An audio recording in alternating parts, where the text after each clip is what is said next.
بەڕێزانم کاتتان باشی وەدارم هەمووتان لە خۆشی و شادی دابن. ماوەیەکی درێژە ئێمە لەسەر کێشەکانی پرۆسەی چارەسەری کە تورکیا ناوی لێنایە پرۆسەی کۆتایی پێهێنان بە تیرۆر و کوردەکان پێی دەڵێن پرۆسەی چارەسەری، هەندێکیان پێی دەڵێن پرۆسەی ناچارەسەری، هەندێکیان پێی دەڵێن پرۆسەی تەسلیم بوون. ئیتر بە هەر کەسێک بە پێی بەرژەوەندەکانی خۆی و بیر بۆچوونەکانی خۆی بێگومان ناوێکی لێ دەکا. ئەو پرۆسەی ماوەیەکی دوور و درێژە بەردەوام دەکا، زۆر شت هەتاوەکو ئێستا دیار نەبوون. یەک لەو شتانەی کە دیار نەبوو و زۆربەی شۆڕەفەکاران باسییان دەکرد کێشەی کوردەکانە لە سووریا، واتە کێشەی هێزەکانی سووریای دیموکراتیک خۆسەری دیموکراتیکە کە لەگەڵ حکوومەتی ئەحمەد شەڕ هەتاوەکو ئێستا لە یەکتر نزیک نابنەوە. ئەمڕۆکە ئەم هەموو بابەتانە بێگومان لە چوارچێوەیەکی گشتیدا زۆر بە پوختی و بە کورتی لەگەڵ شڕۆڤەکاری سیاسی و بە تایبەتی تورکیا ناس و پەکەکە ناس بەڕێز حەسەن صدیق شکری تاو توێ دەکەم. ئێستا کە بەڕێز حەسەن شکری دێنمە سەر شاشە و ڕاستەوخۆ دەست بەو گفت و گۆیا دەکەین. یەک دقە چاوەڕێ بکەن تاوەکو کاک بەڕێز حەسەن شکری دێنمە سەر خەت. ئەم کاتت باش. زۆر سپاس گشت کاتێکت باش. سەرەتا ناوەکە ڕاستکەمەوە صدیق حەسەن شکری. صدیق حەسەن شکری من داوای لێبوردنەکەم من داوای لێبوردنەکەم زۆر زۆر سپاس. کێشە نیە، کوردەکان زۆربەی جار دووسێ ناویان هەنە، کێشە نیە. ئەمە مامۆستا ماوەیەکی دوور و درێژە باس لە چارەسەرکردنی کێشەی کوردویانیش بەپێی حکوومەتی تورکیا کۆتایی پێهێنان بە تیرۆر دەکرێت. لەو بارەوە کۆمەڵێک گفتوگۆکران، کۆمەڵێک دیدار سازکران و ئەمە گەیشتە ئاستێک لە هەندێک شوێندا کە پێی دەگوترا بنبەست بوون و زۆربەی لایەنەکان شڕۆڤەکاران ئەمیان بۆ ئەوە دەگەڕاندەوە کە لە سووریادا چاقبەستوی گەورەکە لە سووریایە. بەڵام ئێمە تەماشا دەکەین لە سووریا ئەمڕۆکە لێدوانێکی زۆر گرنگ هات، ئەویش وابزانم ڕۆژنامەی واشنگتن لەسەر زاری سەفیری ئەمریکا لە تورکیا و هەروەها نوێنەری دۆناڵد ترامپ لە بۆ سووریا و لوبنان تۆم باراک هات. تۆم بارانگ پێشتر بە هەموو شێوەیەک هەموو جۆرە مافەکانی هەموو جۆرە ستاتویەکی کوردی ڕەت دەکردەوە و ڕخنەی زۆر زۆر توندی کردبوون. بەڵام دوای ئەو شەڕێک کە لە سوێدا ڕوویدا بێگومان تەماشامان کرد لە لێدوانەکانیدا هەندێک نەرم ڕەوی ڕوان. ئەمڕۆکەش لە ڕۆژنامەیەکی ئەمریکیدا باس لەوە دەکا شتێک خواردتر لە فدرالی بۆ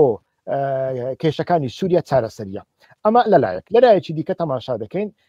هەندێک کەس پێیان وابوو باخچەلی و ئەردۆغان بەیەکەوە هەنگاو دەنێ، بەڵام تەماشا دەکەین لەو بارشەوە باس لە ناکۆچی زۆر زۆر گرنگ دەکرێن کە ئەکرێ بگاتە ئاستی ئلکترازم. بەڵام من سەرەتا دەمەوێت پرسیارەکەم بە پرسیارێکی وروژێنەرانە لە جەنابەت بکەم. جەنابەت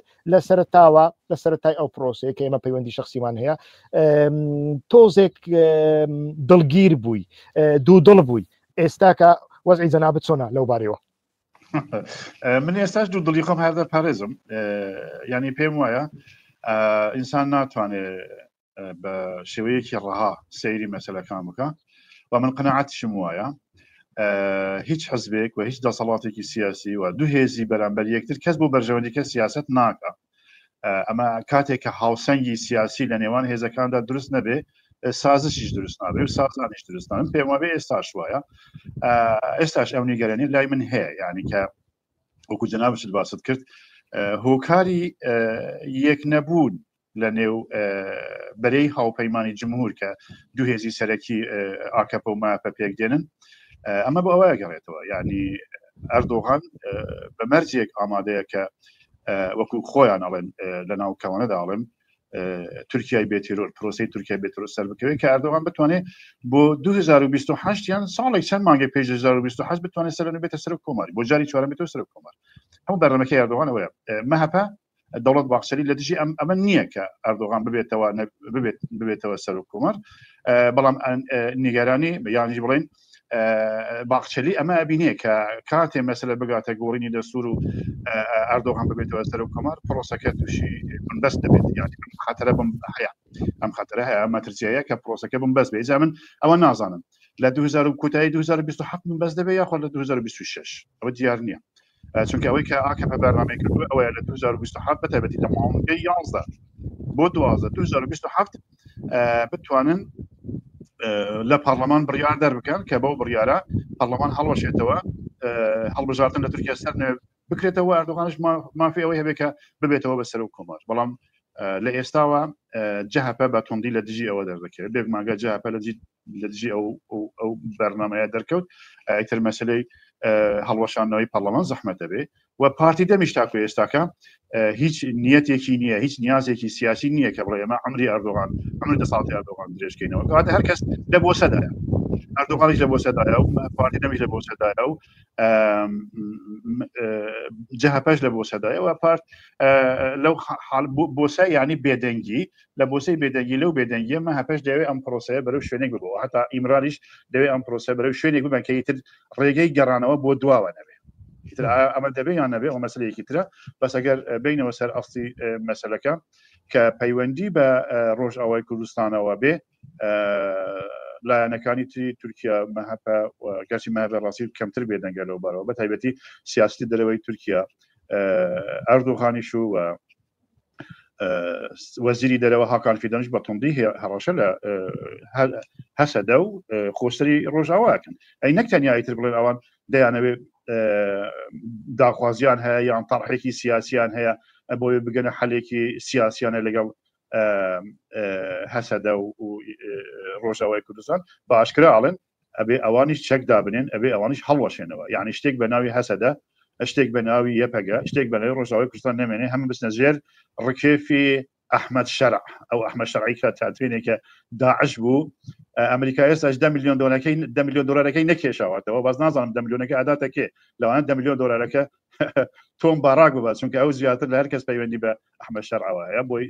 کە تیرۆر بکرێت تا ئێستا کە مەسەلەکە بەو شێوە ماوەتەوە و لەوێدا بەستێکی زۆر جددی هەیە بەڵام بێدەنگیەکەی ئەوەی ڕاستی بێت کەس قسە ناکات لەسەر ئەو مەسەلە تەنیا هەقان فیدان هەڕەشەیەکە ماوەدانێ و ئەمەش وەکو حەقیقەتێک وایە تورکیا لە ڕووی سەربازیەوە لە ڕووی تەکنیکیەوە دەیەوێت پرۆسەی ئازەربایجان یعنی بڵێن یاخود شێوازی قەرەباخ لە بەرامبەر ڕۆژئاوای کوردستان بەکاربێنێ هێز لەوێ دابنێ و پسپۆری سەربازی دابنێ و ئەو درۆنە پێشکەوتەکان لەوێ دابنێ و هەم استخباراتی تەواو کۆ بکاتەوە لە هەسەدە بدا و بە ناوی سوپای تورکیا ببورن بە ناوی سوپای سووریای نوێ لە هەسەدە بە لە ڕووی عسکەریوە لە تەفرەت و نابکە یعنی تا ئێستاکە پیلانیانەوەیە بەڵام ئەوەش پێویستیان بەکات هەیە پێویستیان بە بڕیاریان هەیە بەڵام بۆ جێبەجێکردنی ئەمەش پێویستیان بەکاتیان هەیە ئیتر هاوسەنگی نێودەوڵەتی چ دەبێت بە تایبەتی ڕۆڵی ئەمریکا و بریتانیا و فەرەنسا چ دەبێت من پێم وایە ڕۆڵی بریتانیا زۆر تەندروست نییە بۆ کورد بەڵام فەرەنسا و ئەمریکا ڕۆڵێکی باشتریان هەیە لەوانەیە ڕێگە نەدەن کە ئەوەی هاکان فیدان و یاشار گولەل دەیانەوێت یا ئیبراهیم خاڵد ئەوان ئەو سێ کەسە سێ کۆشەیە سێ کوچکە بڵێن سێ کوچکەی سیاسەتی ئاسایشی گەرایی یا ملیتاریزم هاکان فیدان و ئیبراهیم خاڵن و یاشار گولەر بە سەرۆکایەتی ئەردۆغان دەیانەوێت ئەو پیلانە لە ڕۆژئاوای کوردستان جێبەجێ بکەن باشە ئێستا کە ئێمە دەبینین لە هەمان کاتدا سیاسەتێکی ناتۆ و ئەمریکا هەیە بێگومان فەرەنساش لەناودایە لە قەفقاسیا دژ بە رووسیا دژ بە ئێران تەماشا دەکەین لە ناکاوە دوو وڵاتی کە لە باوەشی رووسیای ئێستا و سۆڤێتی پێشیادا بوون مەبەستم ئەزەربایجان و ئەرمەنستانە خەریکە ئەمە لە باوەشی رووسیای ئێستا دەردێنن ولا هەمان کاتدا ئەگەر بێت و هەردوو وڵات لە باوەشی رووسیا دەرهێنران کۆریدۆری زەنگەزور کرایەوە ئەمە جگە لە رووسیا ئێرانیش دەکەوێتە ناو ئابلۆقەیەک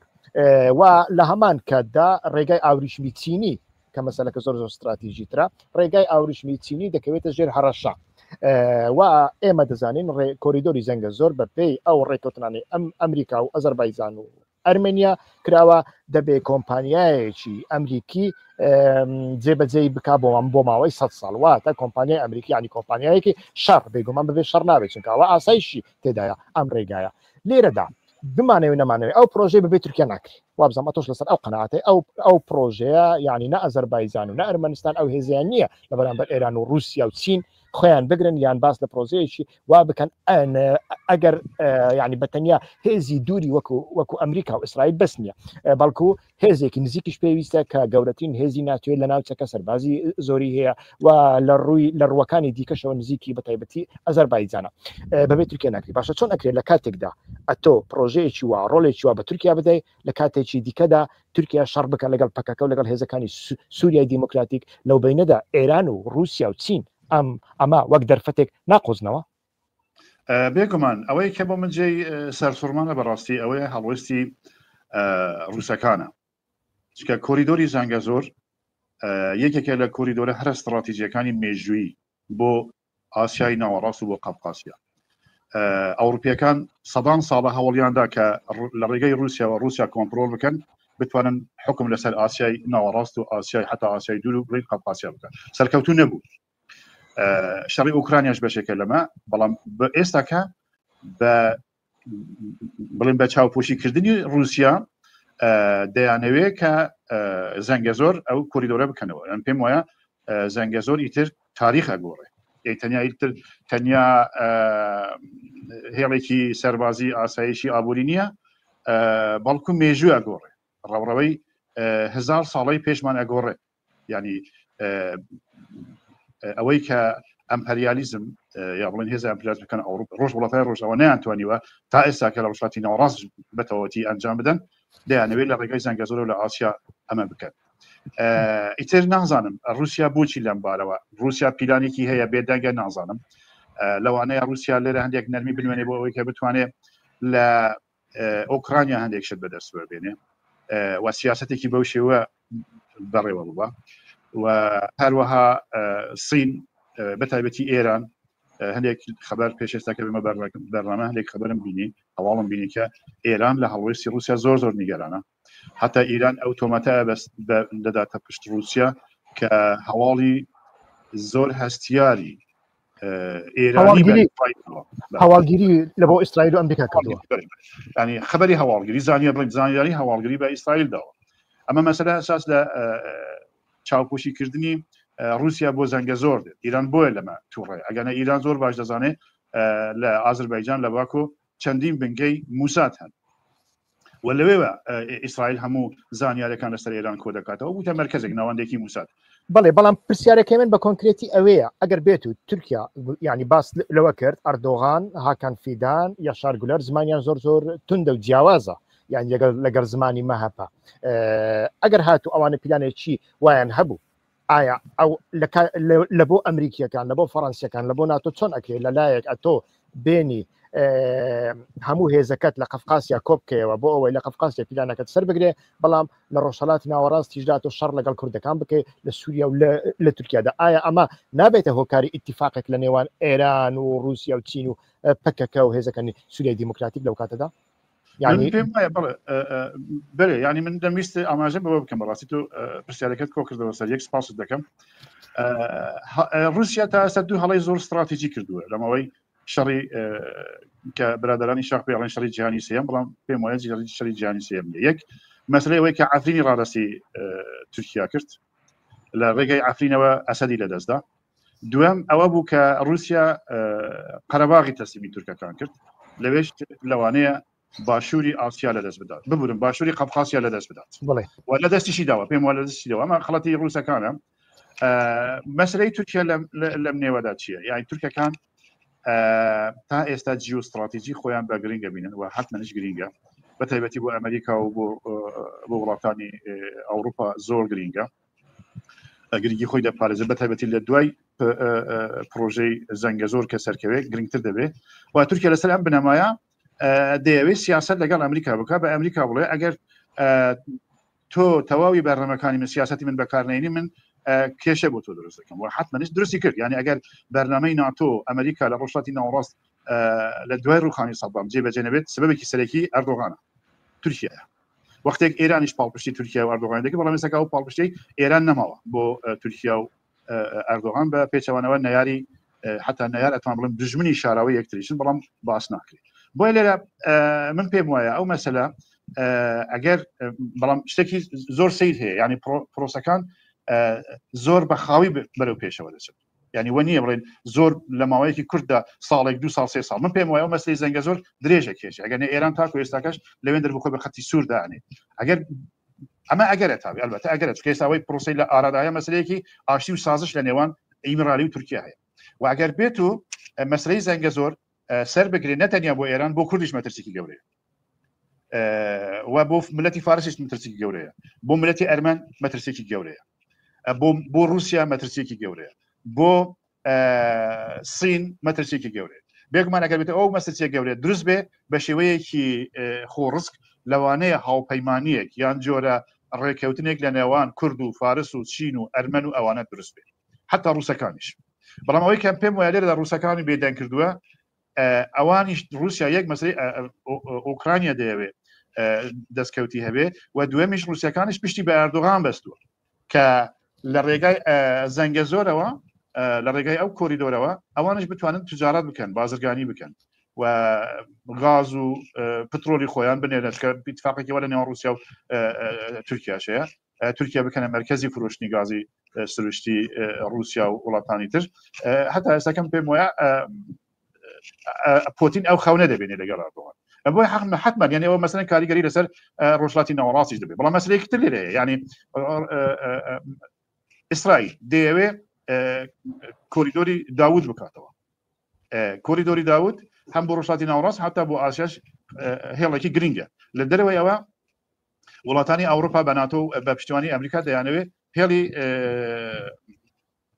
هندستان و ڕۆژهەڵاتی ناوەڕاست ئەوروپا بکەنەوە ئەم هێڵانە هەندێک شەڕی یەکترەکە ئیتر ئەمە ئەمەنێتەوە سەر مەسلەی جیۆستراتیجی لە کۆریدۆری هندستان بۆ ئەوروپا ڕۆلی تورکیا سفرە لە کۆریدۆری داوودیش ڕۆلی تورکیا سفرە بەتایبەتی لە گواستنەوەی پترۆل و غازی ڕۆژهەڵاتی ناوەڕاستەوەی ڕۆژهەڵاتی ناوەڕاست بۆ ئەوروپا بەڵام لە ڕۆلی کۆریدۆری زەنگەزۆر تورکیا ڕۆلێکی زۆر استراتیجی هەیە و بەبێت تورکیاش نابێت ئەمە ئاشکرا بێت تورکیاش نابێت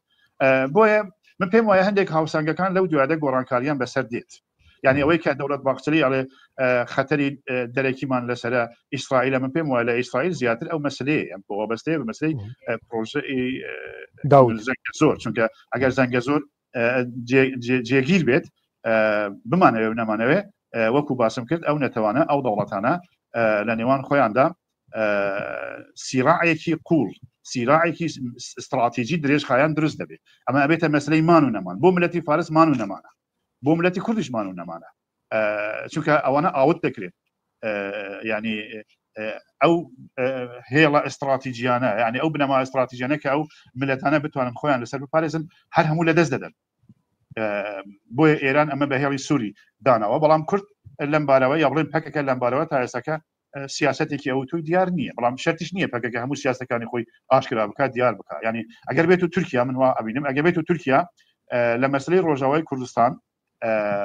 یارمەتی دەرنەبێ بۆ ئەوەی کە بەتایبەت جەنابەت باست کرد تۆمبارک لەم دوایە ئاماژەی پێداوەکە شتێک لە خوار فیدرالی ئەمە چییە خۆسەریە کانتۆن و خۆسەریەکانن ئەمەش لە باکوور و ڕۆژهەڵاتی سووریا جێگیر بوو ئەنی ماوەی چەند ساڵە جێگیر بوو ئەگەر بە ڕسمی بناسێن ئیترەوەن کێشەیان نابێەوە لە باشووری سووریاش دروزیەکان چیان کردێ کانتۆنیان چا کردووە هەندێک هەرێمی تر دەبێنن ئەگەر بێت و ئەمریکا ئەمە دام پێدا بنێ پشتیوانی بکاوە تورکیا هێرشەکانی بۆ لە ناوبردننی پێگەی ڕۆژاوای کوردستان و هەسەدە ڕابگرێت لەوانەیە لەو بارەوە پەکەکە مەماڵین پەکەکە چکەیتر بڵین کورد هێزێکی ئەو تۆی کۆنکرێت نییە بڵین ئەمە کورد وەکو ملەتێک هەڵۆی وەرەگرێت بەڵام پەکەکە لەوانەیە هەڵوێستی لە بەرامبەر زەنگەزۆر بگۆڕێت بەرەمە کوریدۆرە بگۆڕێت چونکە ئەمە بۆ نەتەنیا ئیلا بۆ ملەتی فارس بۆ دەربازبوونی کوردیش بەرەو قەفقاسیا ڕۆڵێکی استراتیژیەیە بەربەست دەبێتەوە بەربەست دەبێت ینی زەنگەزۆر تەنیا ڕێگەی گواستنەوەیە لە نێوان ملەتی فارس و کورد بۆ باشووری قەفقاسیا باشووری قەفقاسیا گرنگی خۆی چییە ینی ئەگەر بڵێ باشووری قەفقاسیا زاگرۆسەکان لە ڕۆژی لە یەکەمی مێژووە تا ئێستاکە پەیوەندیان هەبووە یعنی ئەو پەیوەندیانە نەپشراون لەوانەیە ئەگەر پەکەکە لە زاگرۆسەکان نەمینن ئەو کاتە پەیوەندی نێوان قچیەکانی قافقاس و زاگرۆسەکان داببڕێت نەمێنن ئەوەش نازانم دوای ئەوە چ گۆڕانکاری بەسەر ناتوانین باسەوە بکەین وەڵا پەکەکە هەر جێگای خۆی زیاتر خۆشتر دەکات لەو شاخانە ئەو زانیاریانەی کە لە جیرفانی مندانا تونێلەکان دوقات و سێقات قوڵتر دەکەن گەورەتر دەکەن بلدۆزەر دەبنە ژوورەوە بە ئاشکراش دەکەن لە تەلەڤیزیۆن نیشانی ئەدەن و ئەما بەڕاستی سەر لە مرۆڤ دەشێوێنێ ئەو قۆناغا بەرەو کوێ دەچێ یعنی قۆناغەکە وابوو کە لە سووریادا سازژێک بکرێ هێزەکانی سووریای دیموکراتیک ئاوێتەی هێزەکانی ئەحمەد شەرع بکرێن وا پێگەی خۆیان بە شێوەیەک لە شێوەکان بپارێزن لە هەمان کاتدا پەکەکە لە بەرامبەر ئەمەدا چەکدا بنێ ئێستا کە پەکەکە هەڵوەشاوتەوە باس لەوە دەکرێت کە کەجەکە دەچێتە ناوکەنەکە تەڤلیکەنەکەی دەبێ ئەمە شتێکی سەیرەیە یعنی باوک دەچێتە ماڵی کوڕ باوا بڵێن بە شێوەیەکی تەنزە ئامێز ببورن بەڵام لە هەمان کاتدا لە چیاکاندا ئەوەی من دەبینم گریلاکان جێگەی خۆیان زیاتر خۆش دەکەن و چەک و تەقەمەنی زیاتر کۆ دەکەنەوە بۆیە من پرسیاری زیاتر ناکەم لە ماوەی 4-5 دقەدا حەزەکەم قسەی دوایی بدەم بە تۆ ئەم هەموو ناکۆچیانە جەنابەت وەک شارەزایەکی ئیتر 40 ساڵ لەو کێشەیەدا چۆن لێ دەڕوانی بەڕاستی بەرەو چێمان دەبامە من پێم وایە ئەو مەسەلە بەرەو بێدەنگیەکمان دەبا بە تایبەتی لە نێوان تورکیا و پەکەکە بەڵام لەوانەیە دەنگ ئاڵۆزی لە ڕۆژاوای کوردستان دروست بێ بەوەی دەستبەردانەکانی تورکیا بەڵام تورکیا بڕوان ناکەم ئەنجام لەوە شوێر بگرێت چونکە سیاسەتی ئاسایشگەری و پیلانگەری بە تایبەتی حاکان پیلان تورکیا بەرەو زۆر ئاقاری خراپی بردووە حقیقەتێکە چونکە حاکان پیلان لە مێژە لەسەر سیاستی درەوەی تورکیا حاکمە هی ئەمڕۆ نیە 1990 بۆچوونی ئیخوانین وەکو ئەحمەد داوودۆغڵو و ئەردۆغان کەسێکی ئیخوانیە حاکان پیلان ئیخوانیە حتا ماوەیەک تاوانبار دەکرێت بەوەی کە زانیاری دەداتە ئیطلاعاتی ئێران وەختێک ئەو ئیدعایەش هەبوو ئێستا ئەو ئیدعایە نەمایە ئەوەم پێم وایە تورکیا بەرەو هەڵدێر دەبا لەو ماوەیەدا و تورکیا لەمە ناچارە هەندێک تعویز بدا ینی هەندێک تەنازل بکە وەم پێم وایە شاخەکانیش بێدەنگی دەبێ و ئەم بێدەنگی هەم بۆ گەریلاش پێویستەوە هەمیش بۆ سوپای تورکیاش پێویستە بەڕاستی ئەو بێدەنگی لەوانەیە هەتا 2028 بڕوە بە قەناعەتی من ئەو بێدەنگیە بڕوە و لەوانەشە جۆرێ سازشێکش ببێ یعنی ببێ ئەوەی کە گەریلا بەتەواتی لە شاخ بێتە خوارێ بەمەرجێک کە شەڕی دەوڵەتی تورکیانەکە لە زاگرۆسەکان بمێننەوە چونکە گەریلاش هێزێکی بەڕاستی پۆڵایینە ئەتوانم بڵێم حتا لە هێزی سوپای هێزی چی پێڵێن بکولی هێزی بەڕیانی زەوی لە دەوڵەتانش بەهێسترە لە سوپای تورکیا بەهێسترە لە ئێرانش بەهێسترە و لە ئیسرائیلش بەهێسترە بەڵام ئەوانە ئەو سوپایانە پشتیوانی چەکیانە پشتیوانی تەکنۆلۆژیانە ئیمکاناتی دەوڵەتیانە ئەوانە ئەو پشتیوانیان نییە یعنی ئەو ئیمکانەی کە لە دەست سوپای ئێران هەیە لە دەست پەکێکە بێ دەستگەری لابێ لەوانەیە نوێی شەرق ئاوسەط بگرێت نوێ ڕۆژئاوای بگرێت ئەجا لەوانەیە تورکیەکان بگەنە و قەناعەتەش ئەو هێزە بۆش لە دەست خۆمان بدەیت داواش هەیە چونکە ئەگەر وەکو پێش ئێستا پرسیاری پێش ئێستا کە گفتوگۆمان لەسەر کرد ئەگەر هاوسەنگیەکانیان بڵین لە ناوچەدا بە تایبەتی لە باشووری قەفقاسیا و ئاسیای ناوەڕاستدا هاوسەنگەکان بگۆڕن لەوانەیە تورکیاش پێویستی بە هاوکاری پەکەکە بێت یعنی لە جیاتی ئەوە پەکەکە بچێت لەگەڵ ئێران ئیتیفاق بکات لەگەڵ تورکیا ئیتیفاق بکات ئەگەر تورکیا بۆ ئەمە ئامادە بێت لەوانەیە ئەگەر بەرە ئامادە نەبێ من بڕوام هەیە رووسیا و سین و ئێران ئامادە دەبن لەگەڵ پەکەکە هەڵ ئیتیفاق بکەن ئەوان کاریگەری خۆی لەسەر هاوسەنگی منطقەش ناوچەش دەبێت بۆچی چونکە دائیمەن ئەوەی کە لە میزۆپۆتامیا و لە باشووری قەفقاسیا حکمی کردووە و کاریگەری هەبووە زاگرۆسەکان بوو چیاکانی زاگرۆس ڕێکی گرنگیانە بووە و بۆ پێم وایە ئێستاکەش ئەم ڕۆلە بەردەوامە ئەوم پێشانشم وتووە میدیاکان 100 ساڵ شەڕیان کرد لە زاگرۆسەکان تا ڕۆژهاتی ناوەڕاستن لە دەستی ئیمپراتۆری ئاشوری دەرێنە و لەوانەیە ئەوەی گەریلاش بەو شێوەیە بێت 100 ساڵی تر بمێنەوە کاریگەری ئیجابیان لەسەر بەرەو پێشچوونی ڕۆژهاتی ناوەڕاست دروست بکەن من خوێندنەوەم وایە ئەمە ئەلبەتە پێشبینیە یعنی زانیاری نییە لەبەر دەستمان بەڵام کاتێک کە تەحلیل و ئانالیزی وەزعەکانەکەین هاوسەنگیانەکەن بەو شێوەیە یعنی ئەوەی کە دەوڵەتی تورکیاڵێ بێچەکیان دەکەین دێنە خوارێ و ئەوەی گەنجە و هیچ نەکرێ و دەستی بەسەردادین و ئەوانی دیکەش ئەبێ بڕۆن و یانەبێ بچن لە حەبسەکان بمێنەوە شتێکی وانابێ یعنی ئەمە لە فیلمێکی هۆلیوودیدا شتێکی وانابێ زەحمەت نەبووە بۆیە پێم وایە ئەم مەسەلە درێژەی دەکێشێ بەڵام لەوەدا کوردش من لەوە بارەشەوە من ئەوەم ینی گەشتبینم کورد ئەگەر هەڵە نەکە هەڵی استراتیژی نەکە بە تایبەتی پەکەکە هەڵی استراتیژی نەکە کورد لەمە قازانجێکی گەورە دەکات چونکە هەتا دەچێ ناکۆکی زر هێزەکان لە ڕۆژهاتی ناوەڕاست و لە ئاسیای باشووری قەفقاسیا بەهێز دەبن و ئەمەش لە ساڵحی کوردە بەڕێز سەدیق زۆر سپاس بۆ بەشداریکردنت من هەر ویستم زیاتر جەنابەت قسە بکەی و من کەمتر قسە بکەم و پرسیار بکەم ئەگەر شتێکت نەما بێ زۆر سپاس دەکەم کە کاتی خۆت بۆ ئێمە تەرخان کرد هەتا بەرنامەیەکی ئایندە کاتێکی خۆش بۆ خوازم زۆر سپاس وڵام منش پێم خۆشە بەردەوام گوێ لە ڕای جەنابەت بگرم زۆر سپاس سەرکەوتووی سپاس بۆ ئێوە باڵێ بینەرانی هێژە سپاس بۆ ئێوەش کە کاتی خۆتان بە ئێمەدا و تەماشا و گوێگری بەرنامەکان بوون هەتا بەرنامەی ئایندە کاتێکی خۆش ڕێز و سڵاو هەر بژن